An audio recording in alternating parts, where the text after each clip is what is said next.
Pero en el estudio de hoy, nuestra atención será llevada a los apóstoles, a su vida y a su ministerio. Mira, para empezar, leamos lo que dice Primera a los Tesalonicenses, capítulo 2, versículos 1 y 2. Vosotros mismos sabéis, hermanos, que nuestra visita a vosotros no fue en vano, pues habiendo antes padecido y sido ultrajados en Filipos, como sabéis, Dios nos dio valor para anunciaros su evangelio en medio de una fuerte oposición. Es interesante la manera como el texto empieza. Dice, vosotros mismos sabéis, hermanos. Pablo no se protege bajo la opinión que él tiene de sí mismo. Tú sabes, es fácil pensar maravillas acerca de uno mismo. Difícil es que los otros tengan la misma opinión. Esta expresión, vosotros sabéis, es usada por Pablo con frecuencia en sus epístolas. Significa, no necesito decir nada de mí mismo, ustedes conocen la realidad, ustedes lo pueden ver.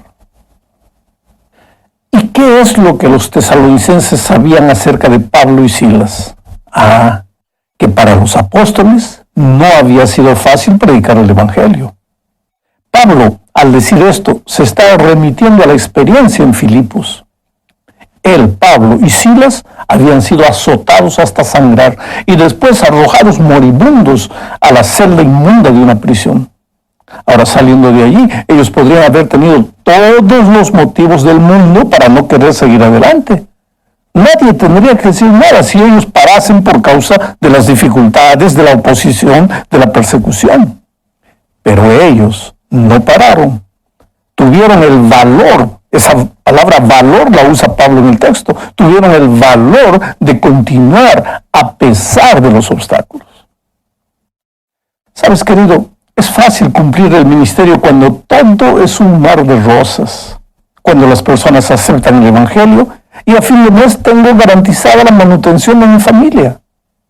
Pero los pioneros avanzaron en medio del dolor y de las dificultades. El pastor Thomas Davis, por ejemplo, y su esposa, evangelizaron Ecuador el año 1904. Ellos llegaron al puerto de Guayaquil y de allí se trasladaron a Ambato, donde empezaron a sembrar las buenas nuevas de la salvación. Allí en Ambato no existía ningún hermano, no había oficina de misión, nada semejante.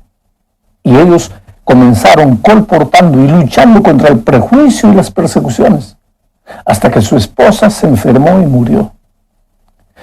Thomas Davis, un pastor americano que fue como misionero para allá para establecer la obra en el Ecuador, él soportó el duro golpe de la muerte de su esposa. No solo la tristeza de perder a una persona querida para él, sino que él no pudo enterrarla en ningún cementerio debido al prejuicio, al preconcepto que imperaba en aquella ciudad. Así que una noche silenciosa, Davis cargó al hombro el cuerpo inerte de su esposa hacia el valle y la sepultó en un lugar que solo los ángeles conocen. A mi amigo querido, era así que sufrían los pioneros. Fue así que Pablo y los apóstoles esparcieron el evangelio.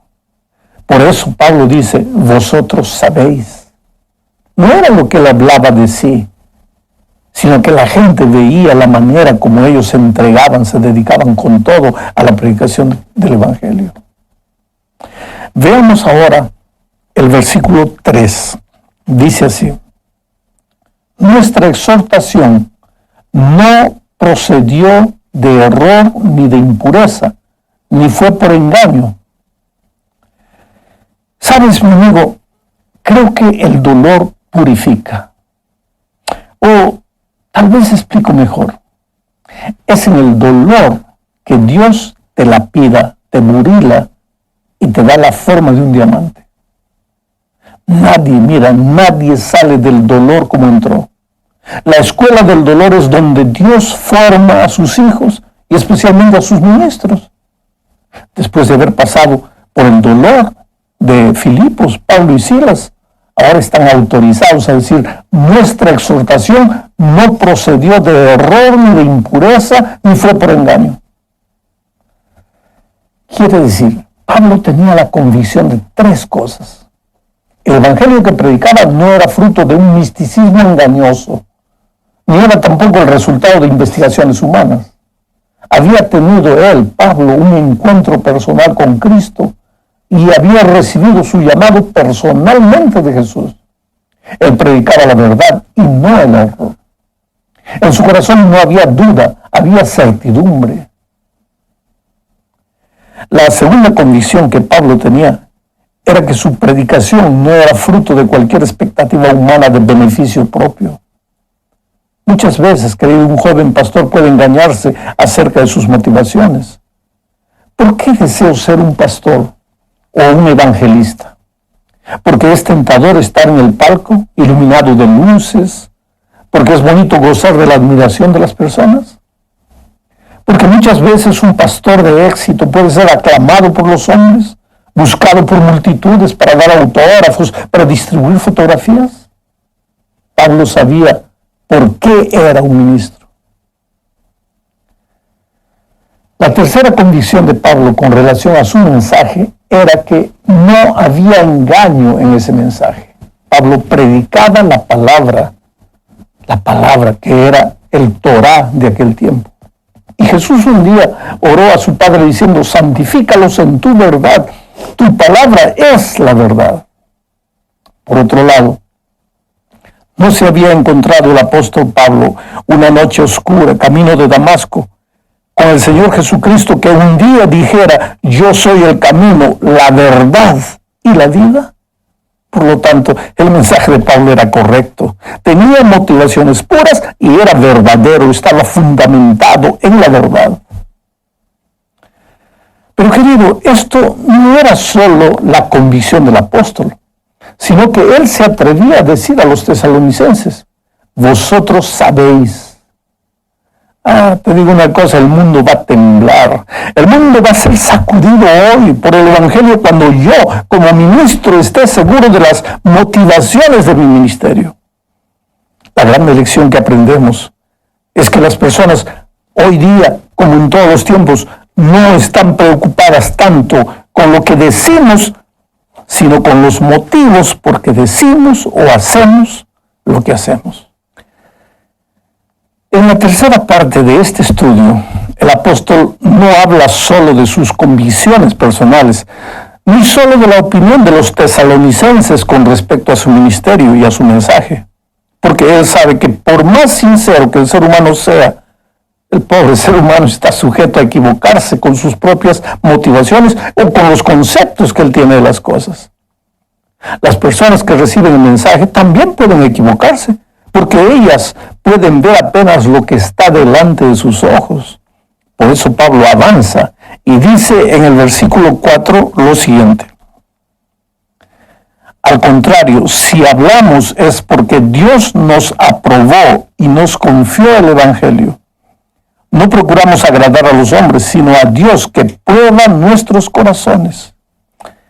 Date cuenta de dos palabras que usa el apóstol. La palabra probar y aprobar son dos verbos. Una es el resultado de la otra. Y Pablo atribuye esas dos acciones, probar y aprobar, a Dios. El Señor prueba y aprueba o desaprueba. Bueno, Pablo fue probado por Dios y fue aprobado. Los escritores bíblicos, si tú analizas toda la Biblia, te vas a dar cuenta que ellos buscaban siempre la aprobación divina y no la aprobación humana. Muchas veces eso les costaba sufrimiento, les costaba rechazo, desprecio y hasta persecución. Pero ellos deseaban dormir en la noche en paz con Dios, sabiendo que habían sido aprobados por el Señor en la presentación de su mensaje.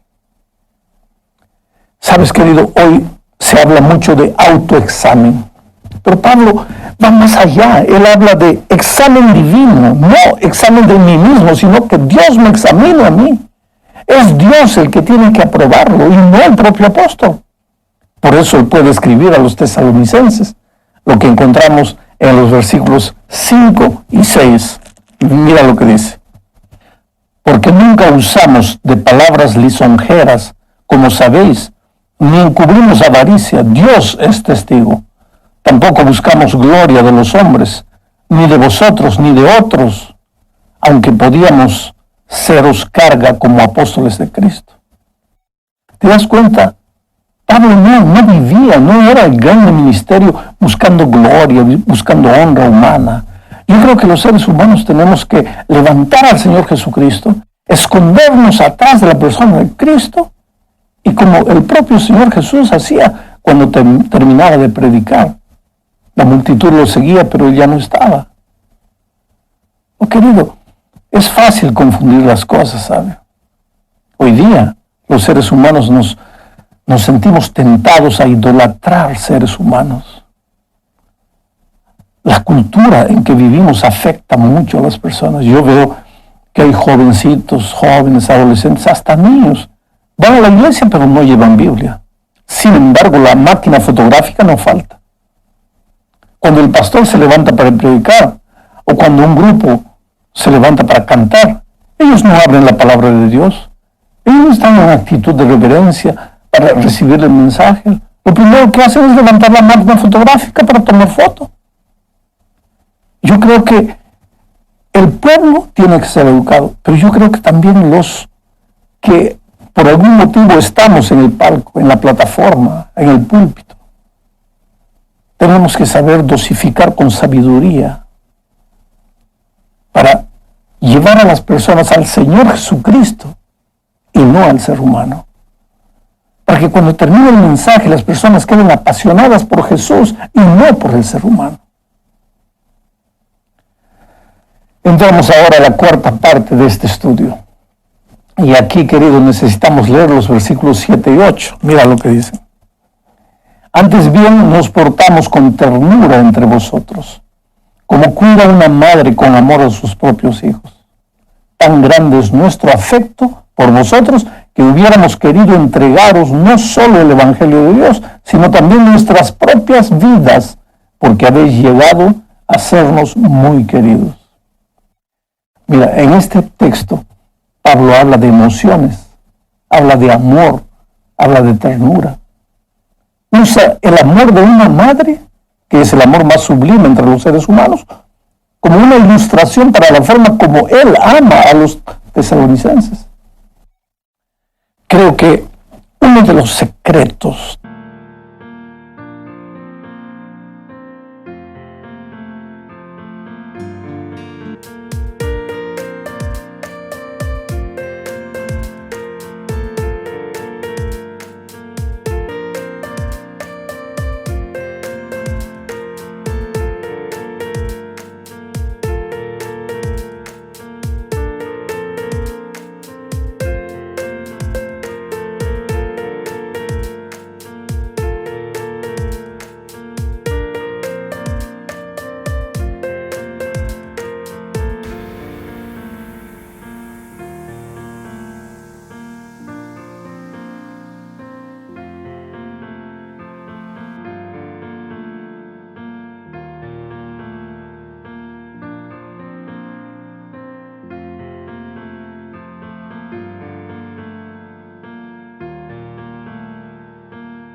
del éxito en el evangelismo de Pablo estuvo justamente aquí, el amor. Si hay algo que no se puede fingir, es el amor.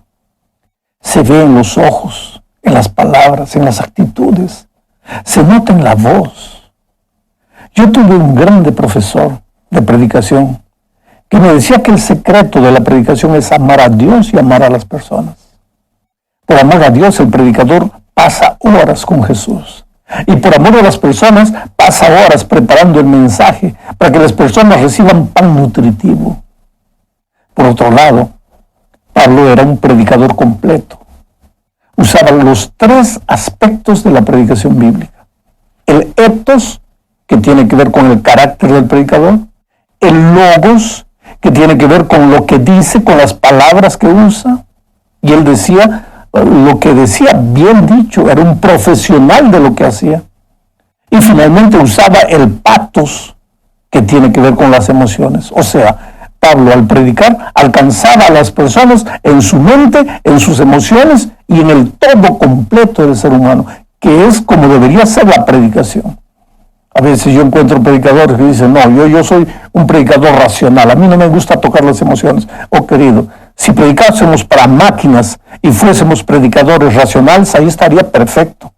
Pero acontece que no predicamos para computadores, predicamos para seres humanos, y seres humanos tienen cabeza para pensar, tienen corazón para sentir y tienen cuerpo para moverse. Y la predicación tiene que alcanzar al ser humano en estos tres aspectos, o sea, en su totalidad humana. Llegamos al fin de este estudio del capítulo 2 de la primera epístola a los tesalonicenses. Y aquí hablaremos una vez más de las motivaciones del ministerio de Pablo. Mira lo que dice el versículo 9. ¿Os acordáis, hermanos, de nuestro trabajo y fatiga, como trabajando de noche y de día para no ser gravosos a ninguno de vosotros, os predicamos el Evangelio de Dios? En este texto hay algo que debemos entender. El mismo Pablo dijo en otra ocasión, el que predica el Evangelio, que viva del Evangelio. Pero la iglesia cristiana en los tiempos de Pablo estaba recién siendo organizada, estaba naciendo, no existía una estructura formada, no había misión, asociación, unión, división, nada. Pablo era un plantador de nuevas iglesias, llegaba a lugares donde no existían iglesias y predicaba hasta formar un núcleo de cristianos pequeño. Y él, Pablo, prefería no ser una carga financiera para esos hermanos, aunque él mismo dice, el que predica el Evangelio.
Que vive del Evangelio. Así que Pablo aprovechaba el hecho de que era un profesional en la construcción de carpas y se dedicaba a eso, pero al mismo tiempo predicaba el Evangelio y combinaba ambas cosas. Ahora, en el texto que acabo de leer, él usa una expresión interesante, dice que trabajaba de día y de noche. Oh, querido, tú sabes que nadie trabaja literalmente de día y de noche, porque se moriría.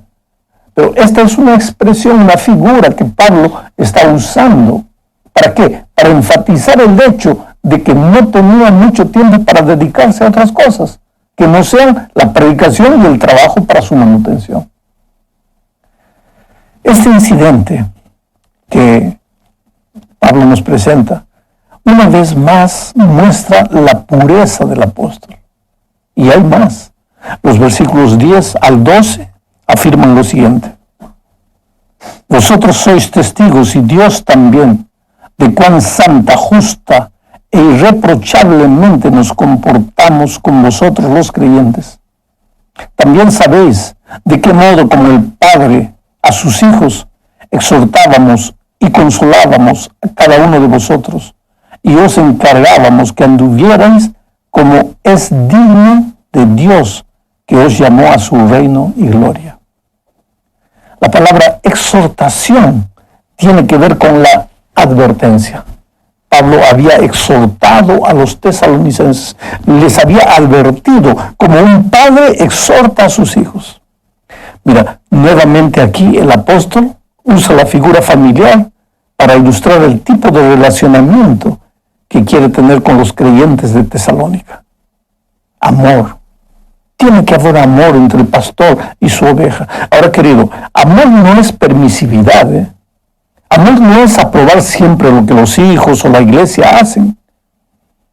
Porque vivimos en tiempos cuando el lema de las personas parece ser, es prohibido decir no. El resultado de eso es el surgimiento de una generación que no respeta reglas. Creen que libertad es libertinaje. Consideran las reglas contrarias a la libertad. Pero Pablo creía que las reglas son el cerco protector de la libertad y por eso los exhortaba. Pero lo hacía con amor, con suavidad, con ternura. Estas son características del cristianismo.